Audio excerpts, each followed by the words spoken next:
Hello students, again same question. कैसे हैं आप लोग? और एक्सपेक्टेड वही है कि आप लोग अच्छे होंगे।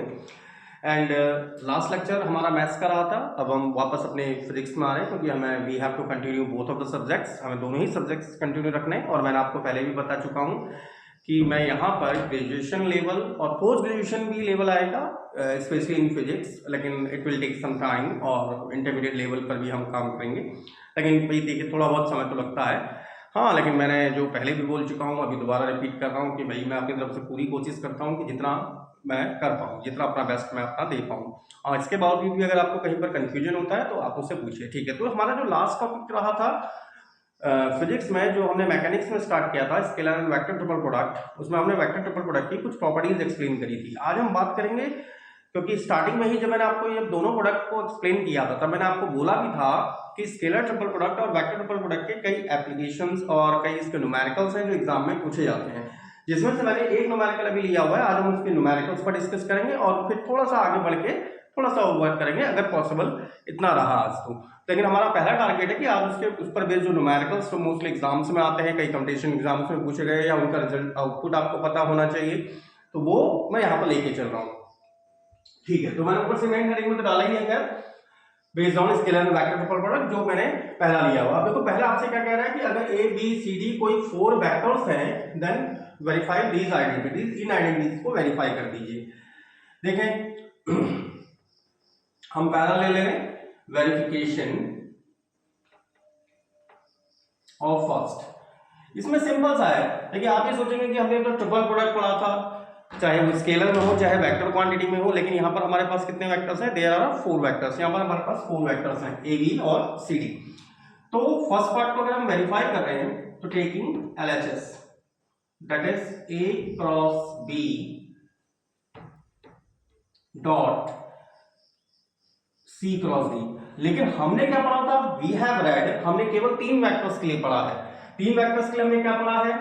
सेंस करके आप यहां पर दे देंगे भाई, हमने 3 वेक्टर्स के पढ़ा है। अगर मेरे पास कोई 3 वेक्टर P और Q और R है तो ये इनकी क्या होती है? स्केलर ट्रिपल प्रोडक्ट होती है। स्केलर ट्रिपल प्रोडक्ट होती है, और स्केलर ट्रिपल प्रोडक्ट में आप इनकी पोजीशन, किसकी पोजीशन? क्रॉस और डॉट की पोजीशन को मैं क्या कर सकता हूं? इंटरचेंज कर सकता हूं। We have already verified it in the session first. हम सेशन फर्स्ट में से पहले ही वेरीफाई कर चुके हैं। इसका मतलब मैं ऐसे क्या लिख सकता हूं? P cross Q in dot with हम इसकी पोजीशन चेंज कर सकते हैं। तो यहां पर देखो ये 2 वेक्टर्स की क्रॉस प्रोडक्ट है, और आपको पता है कि 2 वेक्टर्स की क्रॉस प्रोडक्ट फिर से मेरे को क्या आउटपुट देगी? It will result with a vector quantity. वो हमको एक वेक्टर क्वांटिटी प्रोवाइड करेगी। तो आप इसको कोई एक नया वेक्टर कंसीडर कर लीजिए। मैं मान ले रहा हूं ये वेक्टर मेरे लिए क्या है? एक्स वेक्टर है, डॉट सी क्रॉस डी। जहां पर आप यहां पर इंडिकेट कर दीजिएगा वेयर हमने क्या कंसीडर किया? एक्स वेक्टर ही मैंने माना है ए वेक्टर क्रॉस बी वेक्टर को, क्योंकि हमारे पास ये एक्स वेक्टर है जिसकी डायरेक्शन वही होगी जो ए क्रॉस बी की डायरेक्शन है। और ए क्रॉस बी की डायरेक्शन मैं आपको बता चुका हूं पहले कि ए क्रॉस बी की डायरेक्शन क्या होती है? ए और बी से मिलकर बनने वाला जो पैरेललोग्राम होता है उसके ठीक परपेंडिकुलर डायरेक्शन में। तो एक्स वेक्टर की डायरेक्शन वही है, दैट इज। अब ये मेरे लिए क्या बन गया? देखो ये this it will become a scalar triple product. ये स्केलर ट्रिपल प्रोडक्ट की तरह काम कर रहा है। तो यहां पर मैं डॉट और क्रॉस की पोजीशन चेंज कर सकता हूं। इसका मतलब I can return it like x cross c dot d। Is that clear? x cross c, x की वैल्यू अब मेरे पास क्या है? Here it is a cross b cross c, और इसके आउट ऑफ में चल रहा है। अब ये वो वाला ब्रैकेट मत समझिएगा जो हम इसके लिए शो करते हैं with in a large bracket P Q R करके लिख देते हैं, वो वाला ब्रैकेट एक जनरल ब्रैकेट अभी हम कंसीडर करके चल रहे हैं, जहां जिसके बाहर से डॉट प्रोडक्ट कर रहा है कौन सा वेक्टर? D वेक्टर हमारा डॉट प्रोडक्ट कर रहा है। अब ये 3 वेक्टर्स की फिर से देखो क्रॉस प्रोडक्ट आ गई। अब यहां पर ये मेरा एक x वेक्टर था, ये एक c वेक्टर था, या फिर आप इसको इस तरह से थोड़ा सा कंसीडर कर लें। आप इसको इस तरह से, भाई यहां पर x वेक्टर और c ये वेक्टर क्रॉस प्रोडक्ट में है, तो यहां अगर हम इन दोनों वेक्टर की पोजीशन चेंज कर सकते हैं, अगर हम इनकी पोजीशन चेंज करेंगे तो यहां पर आगे से क्या आ जाता है? हमारा एक नेगेटिव साइन आ जाता है। तो यहां पर अगर मैं इसको इसकी पोजीशन चेंज करना चाहूं तो पोजीशन भी मैं इसकी चेंज कर सकता हूं। मतलब और वी कैन राइट, हम इसे ऐसा लिख सकते हैं ना, c क्रॉस x वेक्टर, लेकिन हमें साथ में क्या लगाना पड़ेगा? एक नेगेटिव साइन मैंने ये वाली लाइन के बाद सीधा ये लाइन लिखी, अगर हमें ये लाइन बीच में आप लिखें या ना लिखें वो आप पे डिपेंड करता है। एक्स की वैल्यू वही है जो पहले थी, मतलब एक्स की वैल्यू मतलब क्या है हमारे पास ए क्रॉस बी। तो ए क्रॉस बी आप चाहे तो यहीं पर प्लेस कर दें या फिर बाहर से आपका क्या आ गया C cross A cross B and dot D. अब ये आपका देखो एग्जैक्टली वही फॉर्म है जो आपने वेक्टर ट्रिपल प्रोडक्ट में रीड करी थी। क्या थी आपकी वेक्टर ट्रिपल प्रोडक्ट में? सिंस फिर से ले लीजिए P cross Q cross R, इसको किस फॉर्म में लिख रहे थे आप? पहले P बात पीछे वाले के साथ, that is P dot R out of Q, and I have already told you कि जो हमारा पीछे जो वेक्टर होता है इसके साथ यहां पर ना ही कोई डॉट होता है ना ही cross, it is just a common term, minus P dot Q and out of R जो बच गया उसके बाद। तो same process should be repeated again. तो माइनस यहां पर भी करिए पहले C की B के साथ, that is C dot B and out of A minus C dot A out of B, and बाहर से चल रहा है आपका D वेक्टर डॉट प्रोडक्ट के साथ।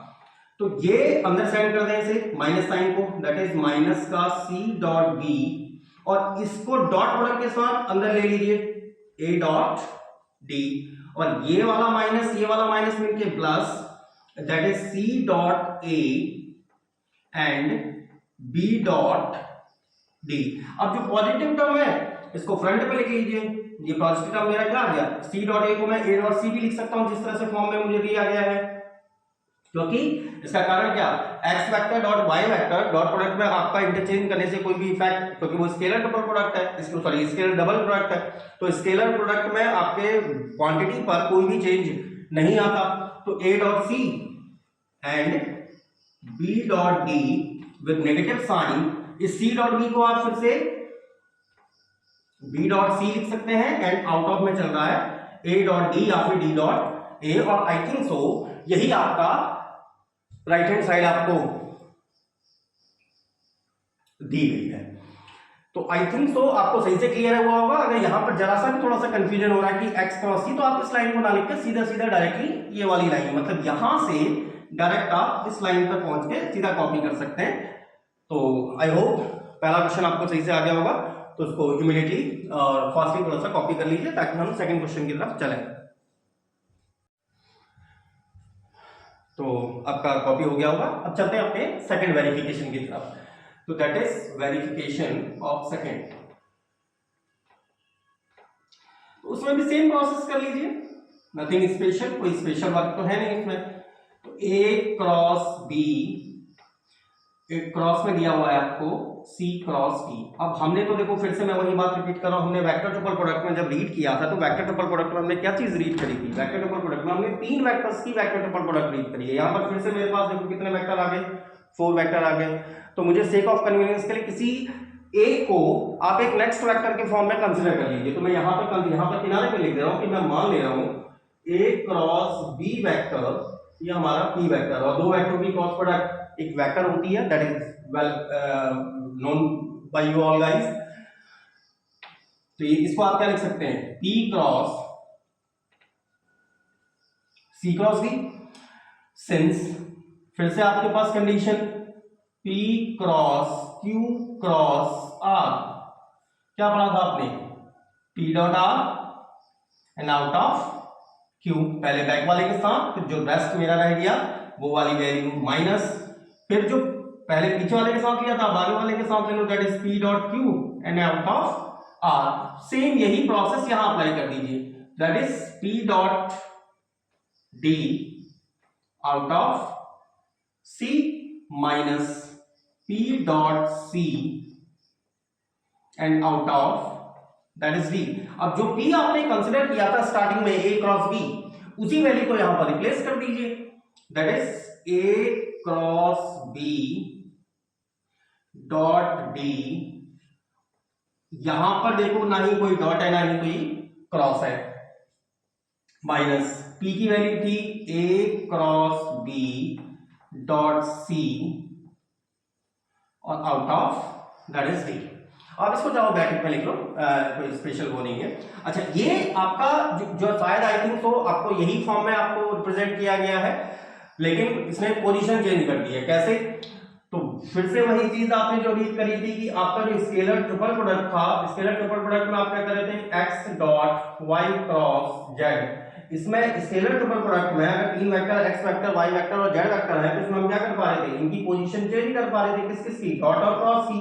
तो इसको मैं किस तरह से लिख पा रहा था, x vector cross y vector dot z vector. ये वाली फॉर्म और ये वाली फॉर्म कोई डिफरेंट होना है, तो मैं इस फॉर्म को एग्जैक्टली इस फॉर्म में लिख सकता हूं।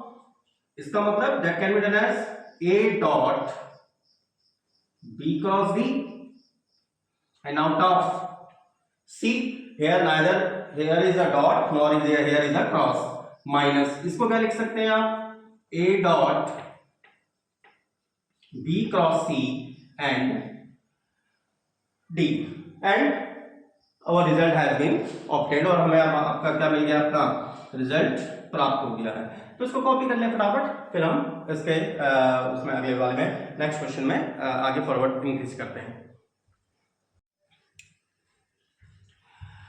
तो आई थिंक सो आपका कॉपी हो गया होगा। चलते हैं अपने नेक्स्ट क्वेश्चन की ओर, जो हमारे scalar and vector triple product पर ही बेस्ड है।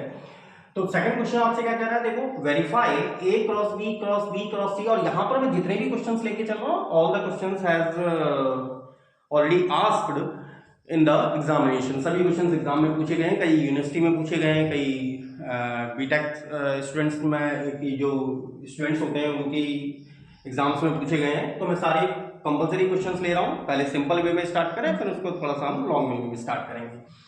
तो वेरीफाई जो आपका पहला क्वेश्चन है, a cross b cross c cross b cross c बराबर दिस वन। तो मैं सीधा लिख रहा हूं verification of 2, verification of question number 2। तो सेम बिल्कुल इजी वे में LHS टर्म को चूज कर लीजिए, दैट इज LHS। अब LHS मुझे क्या दिया हुआ है, it is given a cross b cross b cross c। और अभी मैंने आपको थोड़ी देर पहले बिल्कुल रिसेंटली बताया था, हमने कितने वेक्टर्स की पढ़ी है, हमने 3 वेक्टर्स की पढ़ी है भाई। यहाँ पर आगे फिर से 4 वेक्टर। तो आप यहाँ पर क्या करिए, इन दोनों वेक्टर्स की जो क्रॉस प्रोडक्ट दी है, इसको मैं फिर से एक नया वेक्टर मान सकता हूँ। क्यों? क्योंकि दो वेक्टरों की क्रॉस प्रोडक्ट फिर से आपको ये क्या देती है, वेक्टर क्वांटिटी प्रोवाइड करती है। तो हम यहाँ पर किनारे पे कंसिडर कर ले रहे हैं कि लेट a क्रॉस b, हमारा एक नया वेक्टर कौन सा वेक्टर है, दैट इज p वेक्टर। तो ये क्या बन गया, that is p cross and it become b cross c, it will be। अब इसमें क्रॉस प्रोडक्ट की प्रॉपर्टी लगा दो, क्रॉस प्रोडक्ट में फिर से p की c के साथ, that is p dot c out of b जो बच गया, माइनस फिर p की b के साथ जो बच गया out of c, that is equals to p की वैल्यू प्लेस करिए। p की वैल्यू आपके पास क्या थी, ये थी a cross b, it is a cross b dot c out of b, minus ये वैल्यू थी a cross b dot b and out of c। ये आपको क्या मिल रहा है, देखो स्केलर ट्रिपल प्रोडक्ट मिल रहा है। इस क्योंकि स्केलर ट्रिपल प्रोडक्ट में आपने क्या रीड किया था, अगर स्केलर ट्रिपल प्रोडक्ट में मेरे पास कोई 3 vectors p vector q vector और r वेक्टर है, तो स्केलर ट्रिपल प्रोडक्ट में हम क्या कर पा रहे थे, इस डॉट और क्रॉस की पोजीशन को चेंज कर पा रहे थे। तो इसको आप क्या लिख सकते हैं, p dot p cross r, p dot cross q, sorry p cross q and dot r। ये सेम प्रोसेस यहां पर भी है, वही प्रोसेस आपको ये फॉर्म में दिया गया है, और इसको आप ऐसा लिख सकते हैं।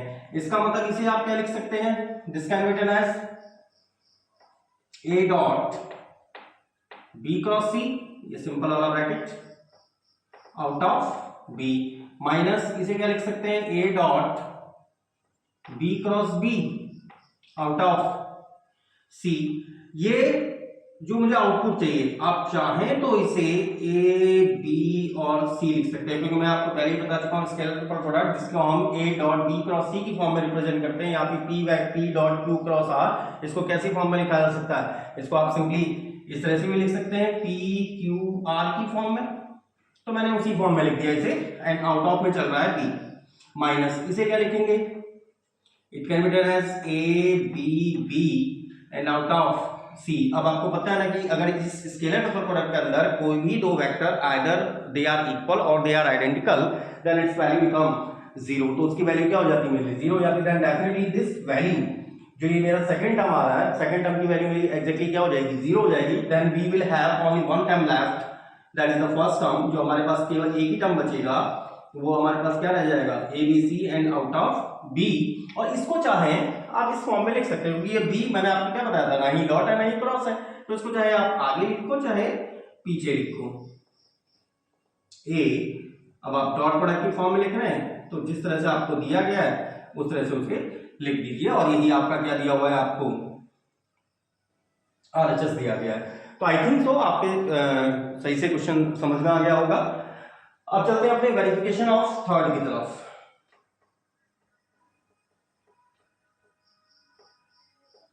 Question number 3।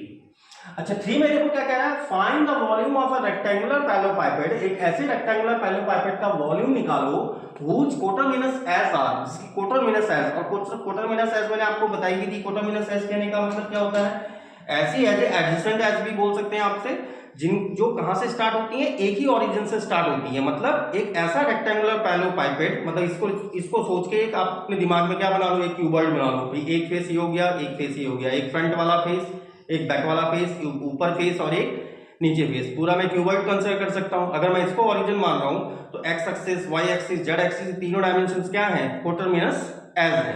तो आपको ये कोटरमिनस एज हम जनरली क्या मानते हैं, एक्स एक्सिस में आई की direction, is that clear, Y axis में जनरली जे की डायरेक्शन और जेड एक्सिस में जनरली के की direction, but these are the name of directions only, ठीक है ना, वो केवल डायरेक्शंस के नाम है। तो कोटरमिनस एज का तो समझ गए आप लोग। तो आपको क्या दिया हुआ है, गिवन, भाई हम मान ले रहे हैं कि let O be the origin at which, हमने मान लिया O ओरिजिन था जिस पर पहली जो कोटरमिनस एज है A वेक्टर, वो आपको दी गई है I plus 2J plus 3K। दूसरा वेक्टर मान ले रहा हूं मैं B vector, that is given as minus का 3J प्लस का 2K। एंड थर्ड वेक्टर आपको दिया गया C वेक्टर, जिसकी वैल्यू आपको दी गई है ओनली 5K। और मैंने आपको बताया भी था कि अगर हमें रेक्टेंगुलर पैरेललोपाइपेड का वॉल्यूम निकालना है तो रेक्टेंगुलर पैरेललोपाइपेड के तीनों कैसे होने चाहिए, नॉन कोप्लेनर होनी चाहिए, एक ही प्लेन में लाई नहीं करनी चाहिए। एग्जैक्टली। तो इसका, और अगर इसका वॉल्यूम मेरा जीरो आ जाता है तो आप सीधा कह सकते हैं कि that these three vectors can not form a rectangular parallelopiped और अ क्यूबॉइड। वो एक रेक्टेंगुलर पैरेललोपाइपेड को एक फॉर्म नहीं कर पाएंगे। तो इनका कंपलसरी होना ये कंडीशन है कि these vectors should not be coplanar, ये कोप्लेनर नहीं होनी चाहिए। अच्छा, अब अगर कोटरमिनस एज मुझे दी गई है, देन वॉल्यूम ऑफ पैरेललोपाइपेड,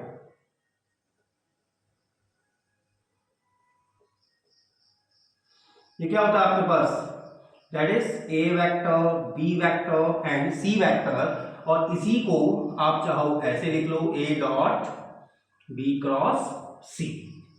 फिर हम इसको ऊपर कैलकुलेट कर दे रहे हैं, फटाफट कॉपी करिए, ठीक है। तो हमारा जो वॉल्यूम चल रहा था, वॉल्यूम क्या था, V equals to A B और C। और इसका मीनिंग मैंने आपको बताया भी था क्या होता है, ए डॉट बी क्रॉस सी। और मैंने यहाँ पर किनारे पे लिख दिए कि ए वेक्टर, बी वेक्टर और सी वेक्टर हमारी ये वैल्यूज थी। अच्छा, ये जो हमारे पास स्केलर ट्रिपल प्रोडक्ट था, इसकी वैल्यू क्या थी जब हम इसे डिटरमिनेंट में लिख रहे थे, दैट इज ए के component a x a y a z, then after b के component b x b y b z, then after c के component that is c x c y and c z. तो आपके लिए ये value क्या आ गई, ए x, ये यहां देखो ए वेक्टर आपका ए एक्स आई ए वाई जे ए जेड के, तो वैल्यू क्या क्या है 1 2 3। आई वाला कंपोनेंट इसके पास नहीं है, दैट इज 0। जे वाला दिया है आपको -3, के वाला दिया है 2, इसमें ना ही आई है ना ही जे है, केवल के है, तो 0 0 एंड 5। Is that clear. अब इस डिटरमिनेंट को आप कॉलम 1 के रिस्पेक्ट में क्या कर दो, सॉल्व कर दो। तो कॉलम 1 के अगर मैं इसको रिस्पेक्ट में, अगर इसे कॉलम 1 आप चाहो तो रो 1 जैसा आपको आता है आप उस रिस्पेक्ट में करिए, किसी भी तरह से, चाहे रो 1 के रिस्पेक्ट में कर दो या कॉलम 1 के रिस्पेक्ट। कॉलम 1 तो मैं इसलिए कह रहा हूं क्योंकि यहां पर दो टर्म मेरे को क्या दिए हुए हैं, 0 दिए गए। तो हमारे पास सीधा सीधा आंसर क्या आ जाएगा, 1 -3 2 और 0 5 दैट इज -15, या फिर इसी को आप लिखेंगे 15 न्यूमेरिकली। न्यूमेरिकली क्यों? क्योंकि हमारा जो वॉल्यूम है 15 यूनिट क्यूब, आप इसको लिख सकते हैं 15 यूनिट क्यूब। तो न्यूमेरिकली क्यों? क्योंकि हमारा जो वॉल्यूम है, लेंथ है, मास है, ये चीजें क्या होती हैं, नेगेटिव में नहीं हो सकती। तो सबको आई थिंक सो, अगर आपको किसी भी रेक्टेंगल पैरेललोपाइपेड का वॉल्यूम निकालना हो जिसकी कोटोमिनस ऐसी हो, तो डायरेक्टली आप सिंपली इस तरह से उसे फाइंड आउट कर सकते हैं। और अगर ये वैल्यू बाई चांस अगर आपकी क्या आ जाती, 0 आ जाती, तो हम क्या कहते हैं कि हाँ भी तीनों वेक्टर्स एक ही प्लेन में लाई कर रहे हैं और उससे हम एक रेक्टेंगल पैरेललोपाइपेड को जनरेट नहीं कर सकते। ओके, तो इसको कॉपी करिए, फटाफट हम अपने नेक्स्ट क्वेश्चन पे जाते हैं। चलिए मैंने नेक्स्ट क्वेश्चंस लिख दिए हैं बोर्ड पे। पहला क्वेश्चन देखिए हमसे क्या कह रहा है कि if one of the vertex of a rectangular parallelopiped, अगर एक रेक्टेंगुलर पैरेललोपाइपेड है जिसका एक वर्टेक्स तो आपको दिया हुआ है 000, मतलब एक वर्टेक्स पे मेरा क्या है, ओरिजिन है। हम 3 डायमेंशनल कोऑर्डिनेट सिस्टम की बात कर रहे हैं, और coordinate of rest 3 adjacent positions, जो उसकी 3 एडजेसेंट पोजीशंस हैं। जैसे कमरे में आपने देखा है ना, किसी भी रूम में या जिस रूम में अभी आप बैठे होंगे उसी रूम में देखना, एक साइड किसी भी कॉर्नर को पकड़ लो, 3 विड आएगी, एक एक्स एक्सिस, एक वाई एक्सिस, एक जेड एक्सिस, ये एडजेसेंट साइड है, मतलब कोटोमिनस एल्स। तो एक तो ओरिजिन ही है, और यहाँ का कोऑर्डिनेट, यहाँ का कोऑर्डिनेट, और ये कोऑर्डिनेट आपको दिया गया है। क्लियर? 3 कोऑर्डिनेट दे दिया, आपसे कह रहा है उसका वॉल्यूम निकाल दीजिए। तो क्यों इक्वेशन फॉर्म चेंज होगी, मतलब आपका जो सोल्यूशन है, सोल्यूशन, इसको मैं क्वेश्चन नंबर 1, इसको क्वेश्चन नंबर 2 कह दे रहा हूं। सॉल्यूशन ऑफ क्वेश्चन नंबर 1, तो आपको दिया किस तरह से उसने, भाई अगर हम 3 डायमेंशनल एक्सिस किसी तरह से भी कंसीडर कर लीजिए, ये मेरा कोई रेक्टेंगुलर पैरेललोपाइपेड, इसे संभाल लीजिए,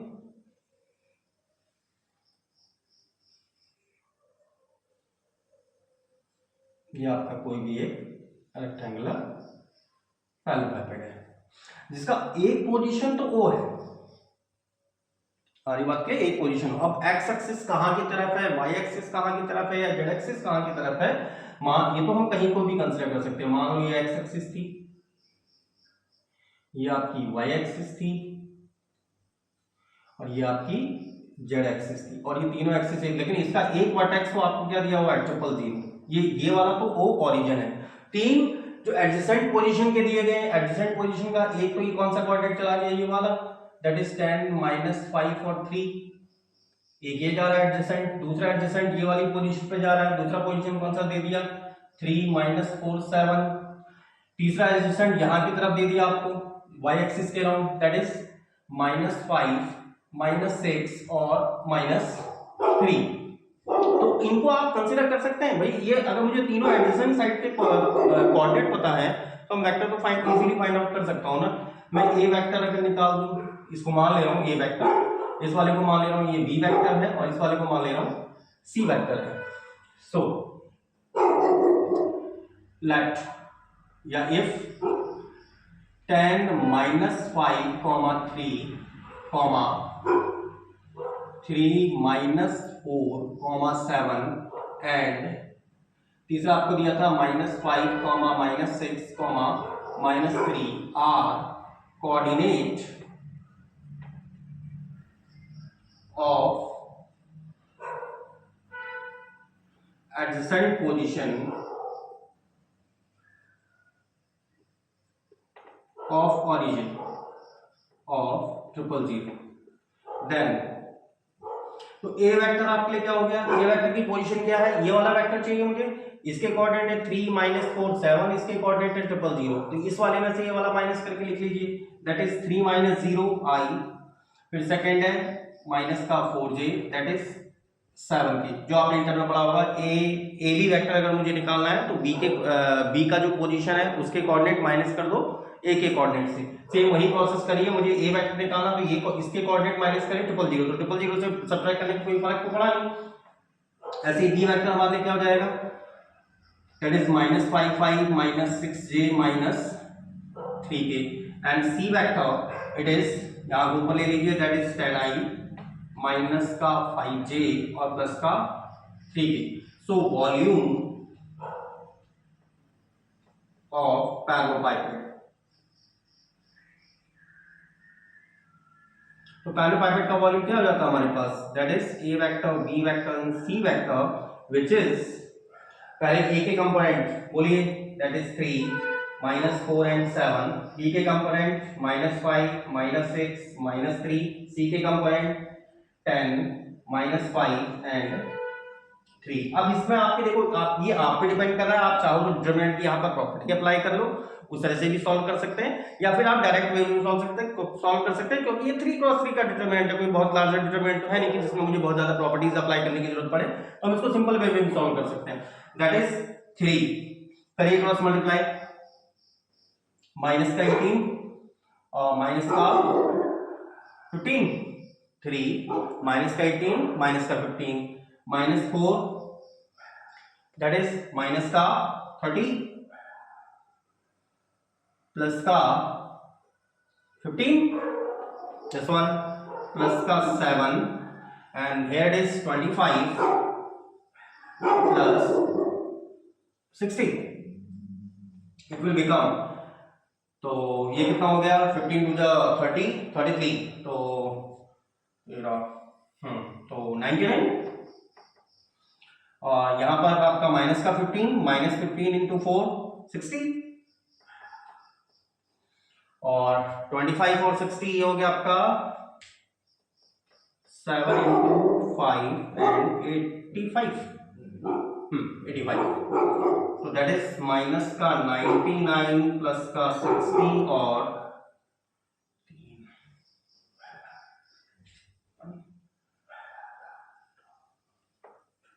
ये आ रहा 5,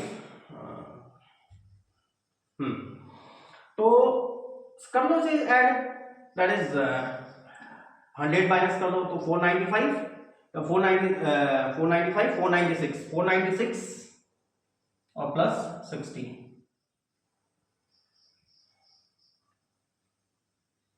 तो 556 इतना unit cube, that is the volume. तो आपको दो तरह से क्वेश्चन पूछ सकता है, ये तो आपको डायरेक्टली कोटोमिनस साइज दे दे, या फिर दूसरा आपको क्या दे दे, एडजेसेंट एक ओरिजिन दे दे, या फिर उसके एडजेसेंट पोजीशन के वर्टेक्स आपको प्रोवाइड कर दे। अगर आपने कर लिया तो इसको कॉपी कर लीजिए, फिर हम सेकंड क्वेश्चन पे जा रहे हैं।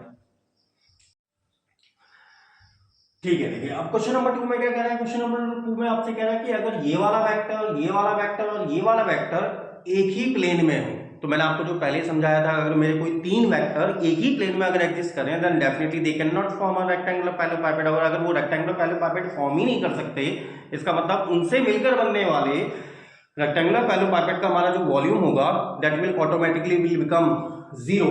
तो सीधी सीधी लाइन लिख लीजिए, इस चीज में क्या लिख सकते हैं आप कि if 2i minus j plus k I plus 2j minus 3k and 3i plus aj plus 5k lies in a plane, then volume of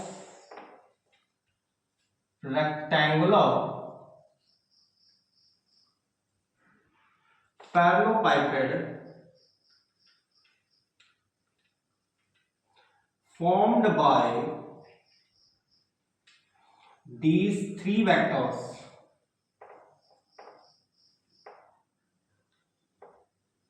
equals to 0। इसका मतलब आपके पास कंडीशन क्या होनी चाहिए, that is A B C equals to 0, जहां ए मैं कह रहा हूं इस वेक्टर को, बी कह रहा हूं इस वेक्टर को, और सी कह रहा हूं इस वेक्टर को। तो यहां पर आपको पता है कि A vector B vector A B C की वैल्यू क्या होती है, पहले ए के कंपोनेंट, बी का कंपोनेंट, देन आपका सी का कंपोनेंट। तो कंपोनेंट लिखिए, माइनस का 2 -1 1, दैट इज 1 2 -3, और तीसरा आपको दिया हुआ है 3 a and 5 and that is equals to 0। अब इसको सिंपल फॉर्म में सॉल्व कर दीजिए, दैट इज 2 5 2 जा 10 और प्लस 3 और -1 that is -9 -5 -9 -5 plus 1 that is 8 और -6 equals to 0। It is 20 plus 6a और 9 + 5 दैट इज 14 और प्लस a - 6 = 0। तो 6a और a तो ये तो हो गया 7a। 14 में से 6 माइनस कर दो, तो 14 में से अगर हम 6 माइनस करें दैट विल बिकम 8 और 20 + 8 दैट इज 28 = 0। इसका मतलब a की वैल्यू कितनी है आपके पास -4 और आई थिंक सो यही वैल्यू हमसे क्या करी थी, पूछी गई थी। तो इस तरह के कुछ और न्यूमेरिकल्स भी हैं, लेकिन इस तरह के न्यूमेरिकल्स बहुत कम पूछे गए हैं। क्यों? क्योंकि इसमें हम डायरेक्ट निकाल सकते हैं। हाँ, इस तरह का क्वेश्चन यूनिवर्सिटी लेवल पे जरूर पूछा गया है, क्वेश्चन नंबर 2 टाइप का, कि अगर हमारे कोई 3 वेक्टर एक ही प्लेन में लाई करे तो हो सकता है आपसे पूछ ले, कोई एक कंपोनेंट को मिस करके आपसे पूछ ले ए की वैल्यू क्या है या बी की वैल्यू क्या है। उस तरह से क्वेश्चन आपसे पूछे जा सकते हैं। तो एक बार इसे कॉपी कर लें, then we are going on the next one. चलिए, आपने कॉपी कर लिया होगा, मैंने नेक्स्ट क्वेश्चन लिख दिया है जो उसी पर बेस्ड है। तो नेक्स्ट क्वेश्चन हमसे क्या कह रहा है, काफी इंपॉर्टेंट क्वेश्चन है और many times being asked in Garhwal universities में तो कई बार पूछा गया है। और क्या कह रहा है क्वेश्चन हमसे कि a vector and b vector are any two vectors, ये कोई भी दो वेक्टर दिए गए हैं आपको, then show that the component of a vector, कि a वेक्टर का वो component which is perpendicular to b vector, जो b वेक्टर के परपेंडिकुलर हो, वो ये होगा। क्वेश्चन आ गया समझ में कि a वेक्टर का वो कंपोनेंट जो b वेक्टर के परपेंडिकुलर होगा, वो उसकी वैल्यू क्या होगी, ये होगी। तो इसको देखो, क्वेश्चन बड़ा सिंपल है। तो पहले तो हमें ये मानना पड़ेगा कि इनके बीच कुछ ना कुछ परपेंडिकुलर है। सारी बात क्लियर? हम मान ले रहे हैं कि let theta is angle between a vector and b vector.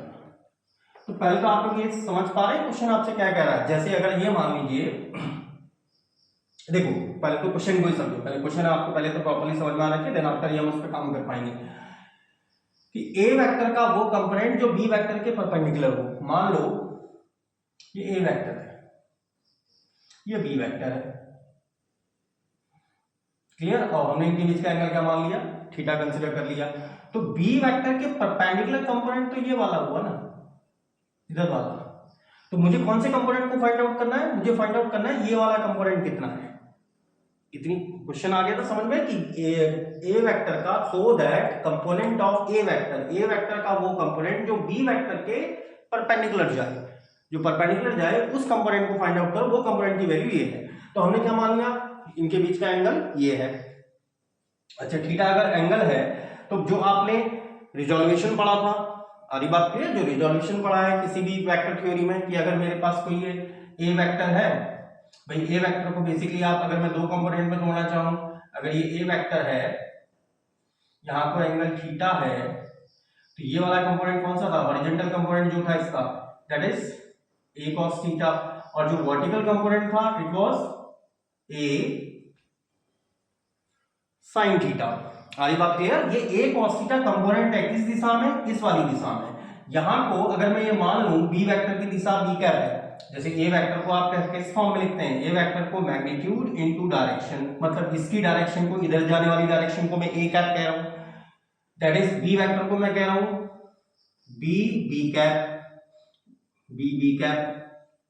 तो बी कैप क्या है, यहां की डायरेक्शन है। इसका मतलब, तो पहले तो आप ये फाइंड आउट करो कि बी वेक्टर के अलोंग कौन सा कंपोनेंट गया, अलोंग जाने वाला कौन सा है, a cos थीटा। देन ये वाला फिगर आप चाहे तो बना लें, then component of A vector, समझिएगा इसे सही से, कंपोनेंट ऑफ ए वेक्टर का वो कंपोनेंट विच इज अलोंग, या पैरेलल लिख सकते हैं बी वेक्टर के जो पैरेलल होगा वो कौन सा कंपोनेंट था, a cos थीटा, और इसकी डायरेक्शन क्या थी, दैट वाज b कैप। तो ये वेक्टर हुआ ना, वो वेक्टर जो बी वेक्टर के अलोंग जाएगा, ए वेक्टर का वो कंपोनेंट वेक्टर, क्योंकि हम किसी भी वेक्टर को कैसे लिख रहे थे, ए वेक्टर को कैसे लिख रहे थे, axi ay j, ax क्या था, x एक्सिस के अलोंग कंपोनेंट, i क्या थी, डायरेक्शन। अब मैं खाली अगर axi की बात करूं तो ये इंडिविजुअली तो यूनिट वेक्टर ही, वेक्टर ही तो है, क्योंकि magnitude into direction, that is magnitude into direction, exactly. तो ये क्या है, a वेक्टर, और यहां पर मैंने ax को ही क्या कहा है, a cos थीटा कहा है। ये जो a cos theta that is ax, x axis के अलोंग कंपोनेंट। तो बी के अलोंग जो इसके पैरेलल जा रहा है that is A cos T B cap, A cos theta B cap. इसी वैल्यू को आप क्या लिख सकते हैं, इस वैल्यू को क्या लिख सकते हैं, ये कौन सा कंपोनेंट है जो बी के पैरेलल गया, द कंपोनेंट बी कंपोनेंट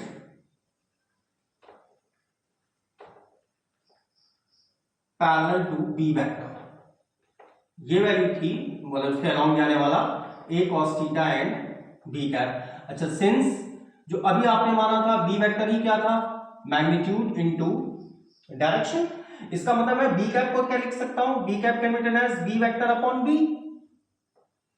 तो ए बी, अच्छा एक काम करिए बी से ऊपर नीचे इंटू कर दीजिए, तो ए बी कॉस थीटा मैंने बी से ऊपर इंटू करी और बी से नीचे डिवाइड कर दी, किसी को कंफ्यूजन तो नहीं, बी से ऊपर इंटू बी से नीचे divide, A B cos theta, इस बी कैप को आप क्या लिख सकते हैं, बी वेक्टर अपॉन बी, तो एक बी तो इसके नीचे एक बी पहले से था दैट इज बी स्क्वायर, ये हमारा B square, A B cos theta, A B cos theta कहने का मतलब ए बी कॉस थीटा मतलब इन दोनों का डॉट प्रोडक्ट, तो इसको आप चाहे बी डॉट ए लिख लो या फिर ए डॉट बी लिख लो, दैट इज बी वेक्टर और अपॉन में बी स्क्वायर। अच्छा but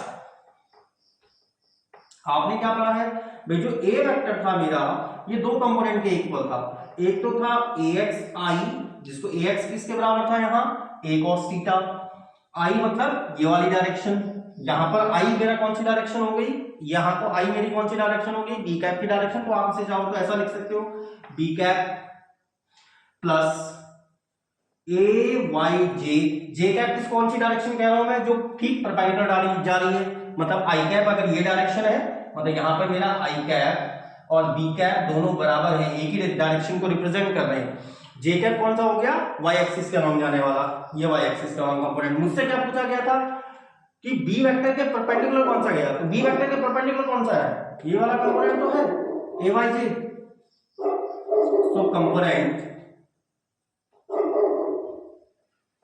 perpendicular to b vector क्या है ए वाई जे, और इसको आप क्या लिख सकते हो, इसको मैं लिख सकता हूं a vector minus a x b cap,